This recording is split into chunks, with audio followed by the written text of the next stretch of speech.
Now I am going to continue the same lecture. आप लोगों ने पहले ये यहाँ तक आपने सीख लिया था, टाइप्स ऑफ इन्वेस्टर्स तक हमारा पूरा कंप्लीट हो गया था। मेरे को कैलकुलेशन ऑफ टोटल रिस्क से ये स्टार्ट करना है।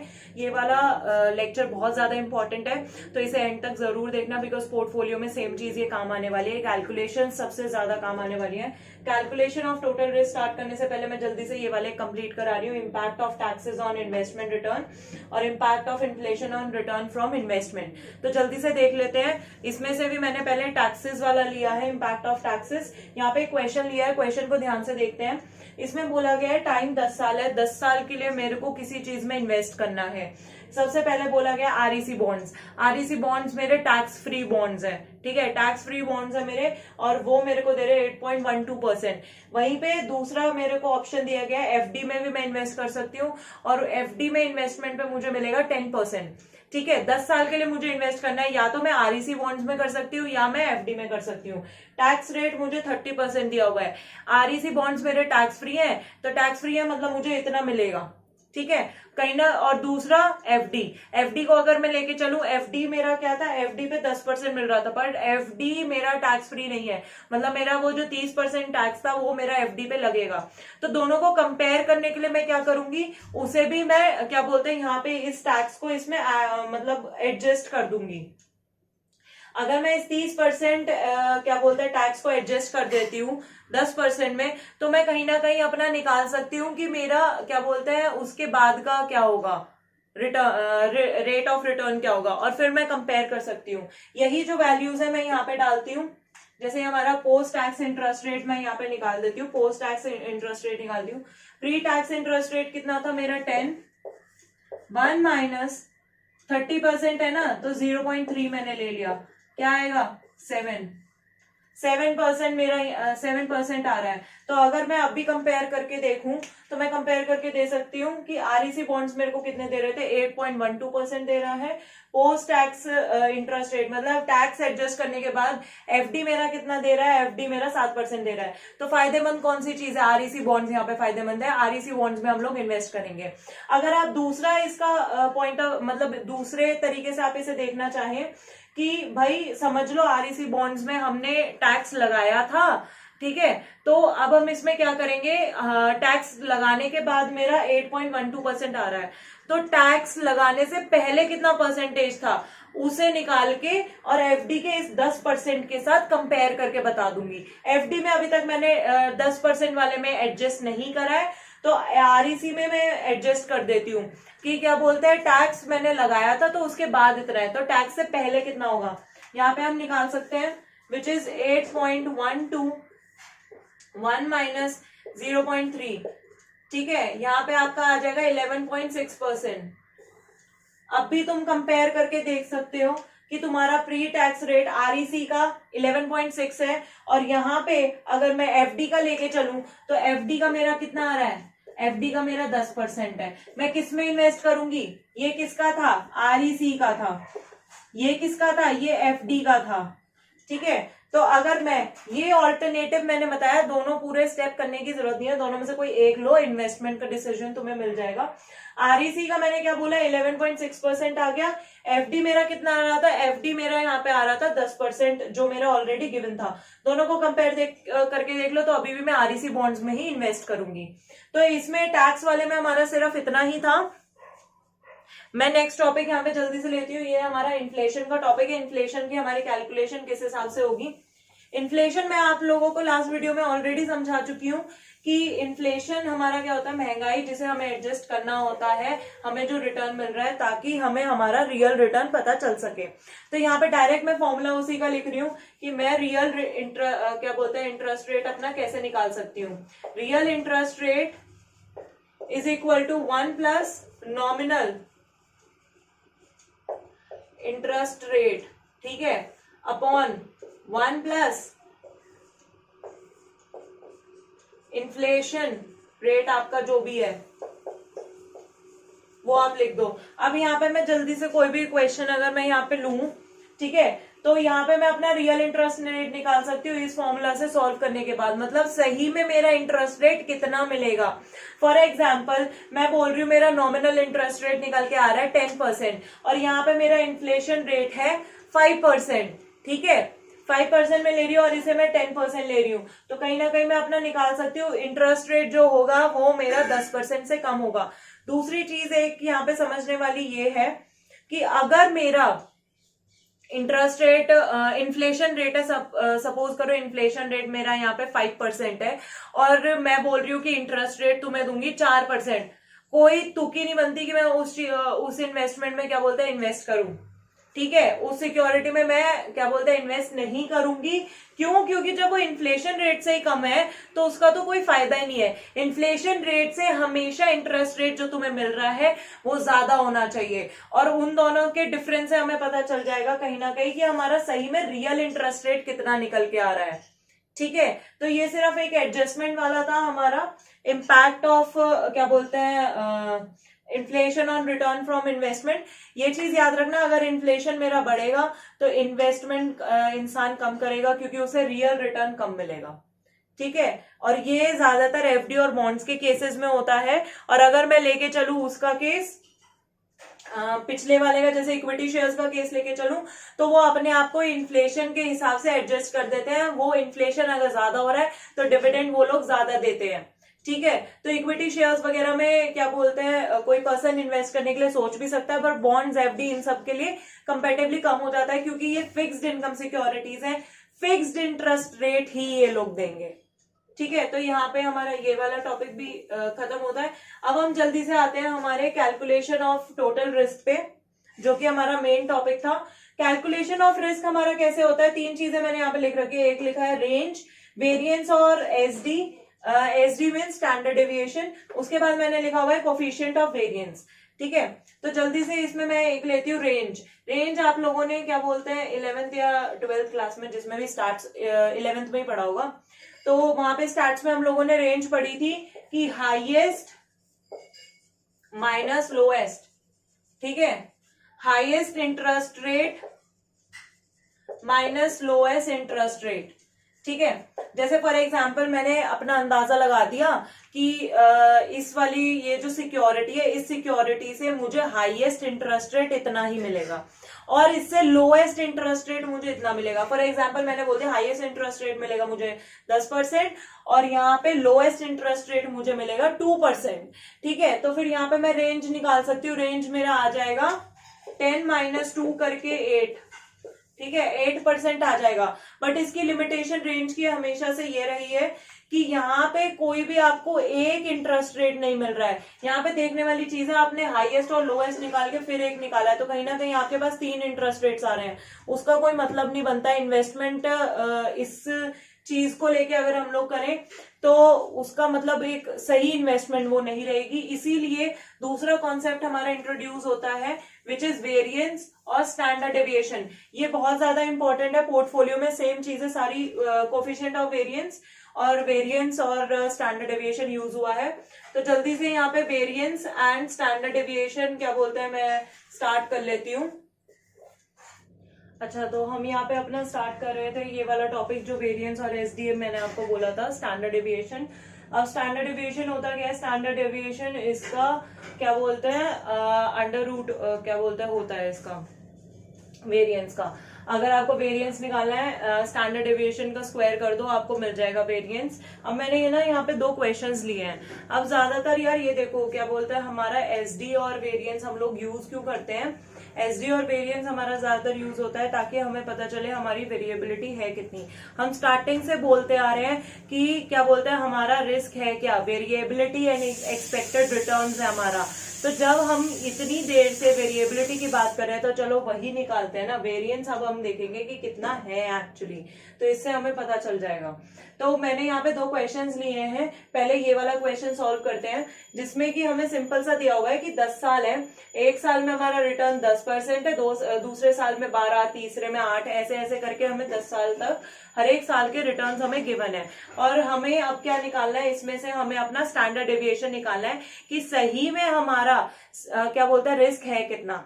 ठीक है।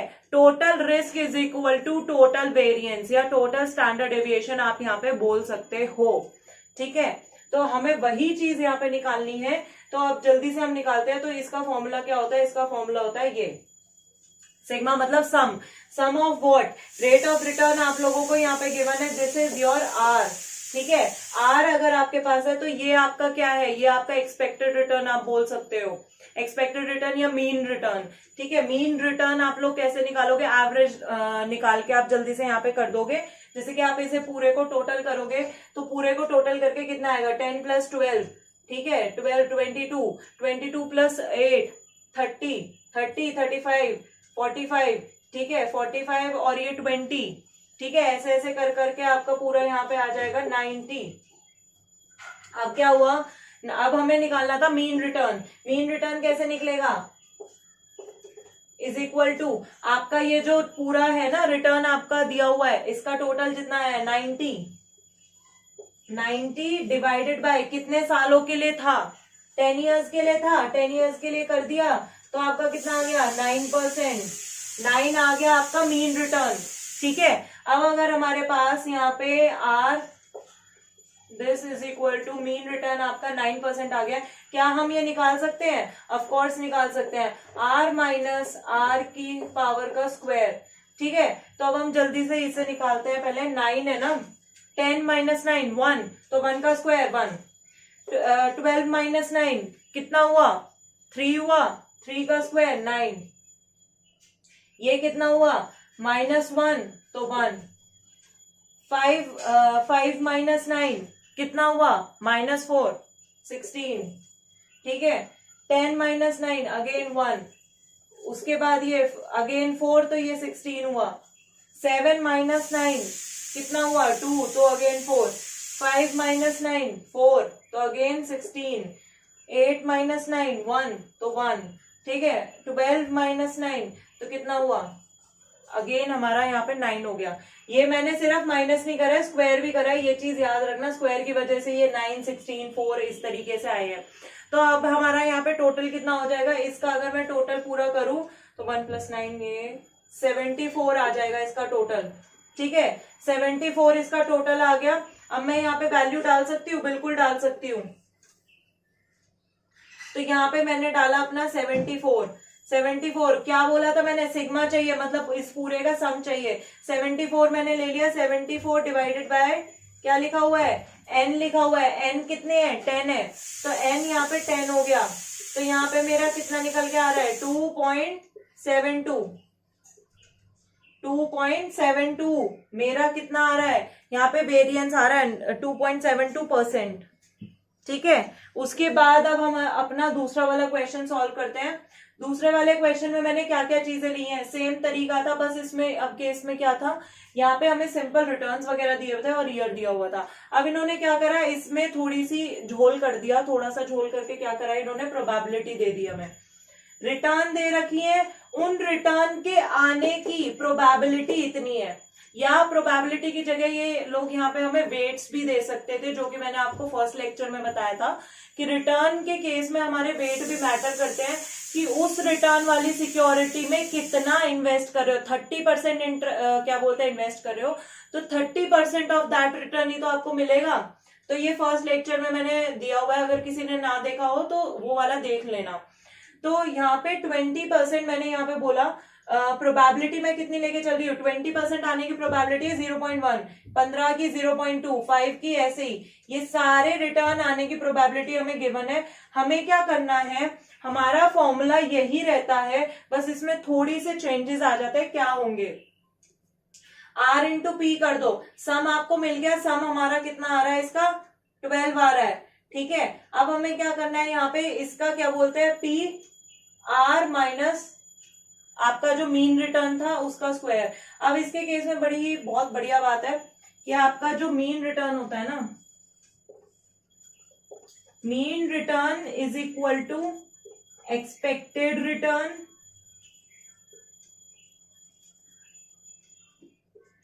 Is equal to RP। RP मतलब रिटर्न इनटू प्रोबेबिलिटी, आप लोगों ने जो करा है वही होगा। ये चीज याद रखना, आगे तक के लिए काम आएगी कि आपका जो मीन रिटर्न होता है, mean return is equal to your expected return is equal to जो भी आरपी आपने करके निकाला है, आरपी का सिग्मा। ठीक है, मतलब सम ऑफ आरपी, तो दैट इज 12। तो 12 भी हम यहाँ पे लेके चलेंगे। अगेन यहाँ पे क्या चीज करनी है, आर माइनस आर क्या बोलते हैं, मीन रिटर्न।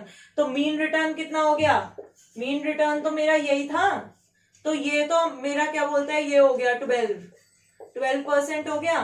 तो 12% के हिसाब से मैं यहाँ पे वैल्यूज डाल दूंगी। तो मेरी वैल्यूज कितनी कितनी आ रही है, मेरी वैल्यूज आ रही है 6.4, 1.8, ठीक है, 6.4, 1.8, 57.8, 1.2, देन 33.8। कितना आ रहा है, 101 आ रहा है टोटल। इसका टोटल करोगे कितना आ रहा है, 101 आ रहा है हमारा यहाँ पे। ठीक है, 101 हमारा 101 आ रहा है। उसके बाद हम चलो इसी में अपना डाल के देखते हैं कि हमारा रिटर्न निकलेगा कितना।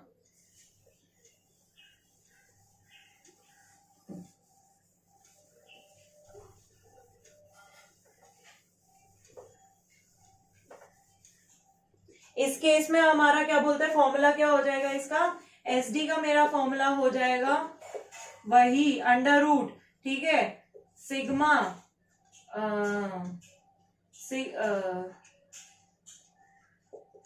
Sigma P into what, P into R minus R का स्क्वायर। क्लियर है, यही चीज मैं आपको यहाँ पे निकाल के दिखा चुकी हूँ कि मेरा ये कितना आ रहा था, मेरा ये 101 आ रहा था। तो 101 का स्क्वायर इज योर आंसर। ठीक है, इसे सॉल्व करके जो भी आ रहा है वो आंसर निकाल लेना। स्टैंडर्ड डेविएशन हमारा कितना आ गया, 101 का यहाँ पे रूट निकाल लो, हमें आंसर मिल जाएगा। तो सिंपल सा उसमें फर्क क्या था, फॉर्मूले का ही फर्क आ रहा है। बस इसमें याद रखना कि मीन रिटर्न आपका क्या होगा, मीन रिटर्न ये जो आरपी आप कर रहे हो ना, रिटर्न इंटू प्रोबेबिलिटी, या अगर वेट्स दिए हुए हैं तो रिटर्न इंटू वेट करके जो भी उनको ऐड करके आ रहा है, that will become your mean return. Mean return या एक्सपेक्टेड रिटर्न बोलो, कुछ भी बोलो, दोनों सही रहेगा। ठीक है, तो ये वाला तो हमारा स्टैंडर्ड डेविएशन और वेरिएंस का बस यहीं तक था। दूसरा यहाँ पे क्या बोलते हैं, हमारा स्टैंडर्ड डेविएशन और इससे वेरिएंस है, हमें पता क्या चलता है, हम इसे क्या बोलते हैं, रिस्क बोलते हैं। तो कंपैरेटिवली हमें यहाँ पे क्या मिलेंगी, यहाँ पे हमें मिलेंगी एब्सोल्यूट वैल्यूज मिल रही हैं। ठीक है, एब्सोल्यूट वैल्यूज हम लोगों को नहीं चाहिए। मतलब एब्सोल्यूट वैल्यूज को लेके ना तुम लोग इन्वेस्टमेंट का डिसीजन इतनी इजीली नहीं ले सकते हो। कहां पर ये चीजें काम आएंगी वो मैं बता देती हूँ। जैसे फॉर एग्जांपल आप लोगों का रिटर्न सेम आया है, एक दो सिक्योरिटी आप लोगों ने ले रखी है, सिक्योरिटी 1, सिक्योरिटी 2, उसमें क्या है, आपका रिटर्न जो है दोनों का 10% आ रखा है कि आप दोनों केसेस में आपको रिटर्न 10% मिलेंगे। और वहां पे आपको फिर ये भी बोल रखा है कि आपका जो रिस्क है, रिस्क आपका फिर किसी का आ रहा है, सपोज करो मैं यहाँ पे एग्जांपल ही ले लेती हूँ इसका, सिक्योरिटी 1 हो गई मेरी, सिक्योरिटी 2 हो गई, रिटर्न मेरे को बोल रखा है 10%। अब यहाँ पे ये लोग मेरे को बोल रहे हैं रिस्क, ठीक है, रिस्क है इसका 12%, इसका है 5%। मुझे बताओ किसमें इन्वेस्ट करोगे, सिंपल सी चीज है यार, इसमें इन्वेस्ट करेंगे सिक्योरिटी 2 में, और वो सही भी है, इस केस में ये चीज सही होगी। अब मैं यहीं पे इसकी वैल्यूज चेंज करके मैं बोल रही हूँ, इसकी वैल्यूज चेंज करके मैंने यहाँ पे बोल दिया कि इसकी ये 10% की जगह इधर मिल रहा है हमें 15%, क्या बोलते हैं,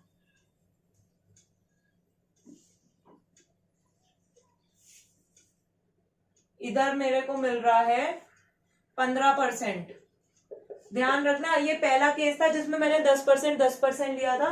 बट अगर मैं बोल रही हूँ कि मैंने यहाँ पे लिया 15% मुझे रिटर्न मिल रहा है, यहाँ पे 10% मिल रहा है और 5% रिस्क है और यहाँ पे 12%, क्या तुम जवाब दे सकते हो? नहीं दे सकते हैं। पहले के केस में क्या था, सिंपल सा था भाई, रिटर्न हमें इतना मिल रहा है, रिस्क हम इजीली कंपेयर करके बता सकते थे। बट जब हमारे रिटर्न ही दोनों के डिफरेंट हो गए तो सिर्फ रिस्क को देख के हम अपना इन्वेस्टमेंट डिसीजन नहीं ले सकते। इसीलिए हमारा अगला यहाँ पे कॉन्सेप्ट आता है, वो आता है कोफिशिएंट ऑफ वेरिएंस का। ठीक है, यहाँ पे क्या है, हमें एब्सोल्यूट मेजर मिल रहे हैं कि भाई 15% हो जाएगा, 10 हो जाएगा, 12 हो जाएगा, 15 हो जाएगा। हम इतने इजीली यहाँ पे बता नहीं सकते कि इसमें हम किसमें इन्वेस्टमेंट करना सही रहेगा। इसीलिए कोफिशिएंट ऑफ वेरिएंस को हम लेके आते हैं, जो कि एक रिलेटिव मेजर है। ये चीज हमेशा याद रखना, ये हमारा एसडी स्टैंडर्ड डिविएशन और वेरिएंस हमारा एब्सोल्यूट मेजर है और वो हमारा रिलेटिव मेजर है। तो जल्दी से उसे कोफिशिएंट ऑफ वेरिएंस को हम स्टार्ट करते हैं इसमें। तो फिर मैं यहाँ पे डिस्कस कर रही थी आप लोगों के साथ कि कोफिशिएंट ऑफ वेरिएशन क्या होता है। कोफिशिएंट ऑफ वेरिएशन मैंने आप लोगों को बोला था, ये वाली चीज हम ये वाला कॉन्सेप्ट कब यूज करते हैं, जब आपके रेट ऑफ रिटर्न हमारे अलग होते हैं और क्या बोलते हैं, जब हमारा रिस्क के बेसिस पे ही हम सिर्फ वहां पे डिसीजन नहीं ले सकते हैं। तो कोफिशिएंट ऑफ वेरिएशन का हमारा क्या होता है, यहाँ पे फॉर्मूला कोफिशिएंट ऑफ वेरिएशन सबसे इजी तरीका है, दो सिक्योरिटीज अगर दे रखी हैं तो कोफिशिएंट ऑफ वेरिएशन दोनों का निकालो। एसडी आपने ऑलरेडी निकाल रखा था, मीन रिटर्न और एक्सपेक्टेड रिटर्न से आप लोग उस चीज को डिवाइड कर दो, आपके पास कोफिशिएंट ऑफ वेरिएंस आ जाएगा। जिस भी चीज का कोफिशिएंट ऑफ वेरिएंस ज्यादा होगा दैट मीन्स उसका रिस्क ज्यादा है। ठीक है, तो फिर मतलब उसमें कंपेरेटिवली आप लोगों को रिस्क मतलब ज्यादा है as compared to their return. समझ रहे हो, उनका risk as compared to their return ज्यादा है, तो आप लोग उस चीज में इन्वेस्ट नहीं करोगे। इसका यार सिंपल सा फॉर्मूला समझो, एसडी मैंने क्या बोला था, रिस्क बोला था, ये एक्सपेक्टेड रिटर्न्स हो गए जो आपको रिटर्न मिलने वाला है। तो रिस्क अगर ऊपर ज्यादा है रिटर्न के कंपैरिजन में, तो मतलब आपको क्या बोलते हैं, उस चीज में इन्वेस्ट करना चाहिए, नहीं करना चाहिए। सिंपल आपका यहाँ पे आंसर निकल के आ जाएगा, कोफिशिएंट ऑफ वेरिएशन उसका ज्यादा आ जाएगा। अगर हमारा एसडी कम है as compared to our return, ठीक है, तो यहाँ पे हमारा कम आएगा कोफिशिएंट ऑफ वेरिएशन। तो उस हिसाब से हम पता लगा सकते हैं कि हमारा उस चीज में हम लोगों को, उस सिक्योरिटी में हमें इन्वेस्ट करना फायदेमंद रहेगा। उसके बाद हमारा इसके बाद एक लास्ट कॉन्सेप्ट हमारा इसमें आता है which is CAPM model. CAPM model हमारा पोर्टफोलियो चैप्टर में भी है, बट क्या बोलते हैं, इसमें मैं जल्दी से आप लोगों के साथ डिस्कस कर लेती हूँ। मैंने आपके साथ पहले भी एक फॉर्मूला डिस्कस करा था, एक्सपेक्टेड रिटर्न। ठीक है, expected return on a security is equal to risk free return plus risk premium. यही चीज मैंने आप लोगों को बोली थी, risk free return plus risk premium. Risk premium किस चीज के लिए, आपने जो रिस्क लिया है उसे कॉम्पेंसेट करने के लिए आपको मिल रहा है वो प्रीमियम। ठीक है, तो ये फॉर्मूला भी सेम ही है ऑलमोस्ट इसका सीएपीएम का, एक्सपेक्टेड रिटर्न ऑन सिक्योरिटी, इसमें क्या है, रिस्क फ्री रिटर्न, ये प्लस रिस्क प्रीमियम। अब मैंने ना यहाँ पे एक चीज देखो, ये तो रिस्क फ्री रिटर्न हो गया जिसमें कोई रिस्क नहीं है, यहाँ पे हो गया रिस्क प्रीमियम। रिस्क प्रीमियम मतलब रिस्क ले रहे हो, उसकी वजह से आपको जो क्या बोलता है कॉम्पेंसेट किया जा रहा है, ये वो वाला पार्ट है। अब यहाँ पे देखो, इस रिस्क प्रीमियम में दोनों रिस्क इन्वॉल्व है, अनसिस्टमैटिक और सिस्टमैटिक रिस्क दोनों इन्वॉल्व है। ठीक है, तो यहाँ पे ये जो बीटा है, बीटा यहाँ पे रोल प्ले कर रहा है, किस चीज का कर रहा है, ये क्या करता है, मेजर करता है sensitivity of security to the market return. ठीक है, जो सिक्योरिटी के रिटर्न है उनकी कैसी सेंसिटिविटी है मार्केट रिटर्न्स के लिए। अगर फॉर एग्जांपल वो पॉजिटिव है, मतलब बहुत ज्यादा सेंसिटिव है उसे लेकर मार्केट रिटर्न्स को, तो मार्केट रिटर्न में अगर कोई भी इफेक्ट आएगा तो उसका बहुत ज्यादा इफेक्ट पड़ जाएगा इस पर, मतलब उतना इफेक्ट उस पर पड़ेगा। फॉर एग्जाम्पल अगर मैं लेके चलूं, if beta is equal to 1, अगर बीटा इज इक्वल टू 1 है तो सपोज करो मेरा मार्केट रिटर्न हो गया है, मेरा मार्केट रिटर्न हो गया है 15%। ठीक है, तो मेरा बीटा भी कितना हो जाएगा, 15% हो जाएगा मेरा। ठीक है, वहीं पे अगर मैं बोल रही हूं beta is greater than 1, that means जितना इम्पैक्ट हमारा मार्केट रिटर्न पे पड़ेगा उससे ज्यादा इम्पैक्ट हमारा किस पे पड़ेगा, इस पे क्या बोलते हैं, हमारे इस वाले पूरे इस पे रिस्क प्रीमियम वाले पे पड़ेगा। अगर मेरा लेसर देन 1 है, मतलब मेरा 15% अगर उसमें कुछ चेंज हुआ है तो 15% से कम इसमें चेंज होगा, तो वो ज्यादा बेटर रहता है। अगर मार्केट के अकॉर्डिंग ही सारा चेंज होता रहा या उससे ज्यादा इम्पैक्ट पड़ा, फॉर एग्जाम्पल मार्केट रिटर्न में बहुत ज्यादा गिरावट आ गई, ठीक है, तो उस केस में क्या बोलते हैं, इस केस में उससे भी ज्यादा गिरावट आ जाएगी, तो ये कंपेरेटिवली पॉजिटिव नहीं है। अब यहाँ पे कुछ क्वेश्चंस आते हैं, क्या हमारा बीटा कभी नेगेटिव हो सकता है? बिल्कुल हो सकता है हमारा बीटा नेगेटिव, ठीक है। बीटा हमारा माइनस में क्या बोलते हैं बिल्कुल जा सकता है यहाँ पर। उस केस में क्या होगा, मार्केट रिटर्न अगर मेरा इंक्रीज हो रहा है, फॉर एग्जांपल मेरा 15% से इंक्रीज हो गया मार्केट रिटर्न, तो मेरा बीटा जो है यहाँ पे जो बीटा है वो कंपेरेटिवली मेरा कम हो जाएगा, ठीक है, उल्टी डायरेक्शन, ऑपोजिट डायरेक्शन में जाएगा। अगर वो इंक्रीज हो रहा है तो ये डिक्रीज हो जाएगा, ठीक है। ये समझने वाली चीज थी, मतलब मेरा रिस्क डिक्रीज होगा, तो वो बेटर केस है अगर मेरा ये नेगेटिव होता है। तो यहाँ पे हमारा ये क्या बोलते हैं सिस्टमैटिक रिस्क की वजह से हमारा यहाँ पे बीटा लगाया गया है कि जो रिस्क प्रीमियम हमें मिलेगा, कॉम्पेंसेशन मिलेगा, उस पर भी इफेक्ट पड़ता है इसका, ठीक है। जो मार्केट की वजह से, जो मार्केट के लिए सेंसिटिव है, तो उसका क्या इम्पैक्ट पड़ता है उसका, ये यहाँ पे एक वो ले रखा है रेशियो, मतलब आप एक समझ सकते हो। तो इसी वजह से यहाँ पे बीटा को हमने लगा रखा है। और दूसरा ये हमारा क्या हो गया, ये होता है हमारा एक्सपेक्टेड मार्केट रिटर्न, ठीक है, expected market return minus risk free returns. तो यहाँ पे ये हमारा फॉर्मूला है, ये फॉर्मूला बहुत इंपॉर्टेंट है, बस इसका याद रखना कि बीटा हमारा क्या होता है। और बीटा की ये 2-3 चीजें ये जो मैंने बताई हैं कि बीटा नेगेटिव भी हो सकता है, बीटा इज इक्वल टू 1, और ये मतलब उनमें जब तक ये 1 और ये सारा चल रहा है मतलब पॉजिटिव रिलेशन चल रहा है, अगर नेगेटिव है तो फिर क्या बोलता है उसमें ऑपोजिट डायरेक्शन में जाएंगे दोनों के दोनों, एक बढ़ेगा तो दूसरा घटेगा। तो ये वाली चीज है, बस इसमें यही इंपॉर्टेंट था। सीएपीएम मॉडल पोर्टफोलियो में और ज्यादा थोड़ा सा एक्सप्लेन कर रहा है, बट यही सारी चीजें उधर भी दे रखी हैं, ठीक है। बट ये वाला इंपॉर्टेंट है, इसे थोड़ा सा याद रखना। कहीं ना कहीं जैसे कभी कभार क्वेश्चन में आ जाता है कि आप लोग बीटा निकाल के दिखा दो, बीटा कैसे निकालोगे, ठीक है, या क्या बोलते हैं बीच में से इसे निकाल के बोल देंगे कि इसे निकाल के दिखाओ, इसे कैसे निकालोगे। तो हर चीजों के फॉर्मूला आपके बुक्स में भी गिवन है। बाकी ये जितना भी मैंने अभी डिस्कस करा है इस चैप्टर से रिलेटेड यही इंपॉर्टेंट था। कोफिशिएंट ऑफ वेरिएशन से रिलेटेड क्वेश्चंस इस चैप्टर से बहुत आते हैं, प्लस आपका जो वेरिएंस इससे पहले जो मैंने आपको सिखाया था उससे रिलेटेड बहुत सारे क्वेश्चंस आते हैं। इस चीज को बस गांठ बांध लो कि आपको रेट ऑफ रिटर्न पहले देखना है, रेट ऑफ रिटर्न सेम है तो रिस्क जो आपने स्टैंडर्ड डेविएशन या वेरिएंस निकाला उसके बेसिस पे तुम अपना इन्वेस्टमेंट का डिसीजन बता देना। और अगर बाय चांस दोनों अलग हैं तो उस केस में कोफिशिएंट ऑफ वेरिएशन निकाल के अपना इन्वेस्टमेंट का डिसीजन बता देना। That's it for this chapter. इस चैप्टर में से यही इंपॉर्टेंट है, सीएपीएम का भी इतना कोई क्वेश्चन इस चैप्टर से नहीं आ रखा है, तो यहां तक वाला कैलकुलेशन ऑफ रिस्क के लिए पूरा अच्छे से याद कर लो। कैलकुलेशन ऑफ अनसिस्टमैटिक रिस्क और सिस्टमैटिक रिस्क नहीं आ रखा है, तो कंपैरेटिवली वो इतना इंपॉर्टेंट नहीं है, तो इसी वजह से मैंने यहाँ पे कुछ कवर नहीं कराया है क्योंकि वो इतना इंपॉर्टेंट ही नहीं था। तो थैंक यू। ये वाली वीडियो हमारी ओवर होती है। तो अगर आप लोगों को मेरा वीडियो पसंद आया हो तो मेरे चैनल को सब्सक्राइब जरूर कीजिएगा और अपने फ्रेंड्स के साथ जरूर शेयर करना। ये वाली वीडियो बहुत इंपॉर्टेंट थी। और इसके बाद मैं क्या बोलते हैं चैप्टर पोर्टफोलियो स्टार्ट करने वाली हूँ, बिकॉज ये दोनों चैप्टर्स इंटरलिंक्ड है। तो पोर्टफोलियो बहुत ज्यादा मार्क्स का आता है आपके पेपर में, तो वो वाली वीडियोस भी जरूर देखना और बेल आइकन को जरूर क्लिक कर देना ताकि आप अपडेटेड रहो। वैसे मैं डेली बेसिस पे वीडियोस डाल रही हूँ इससे।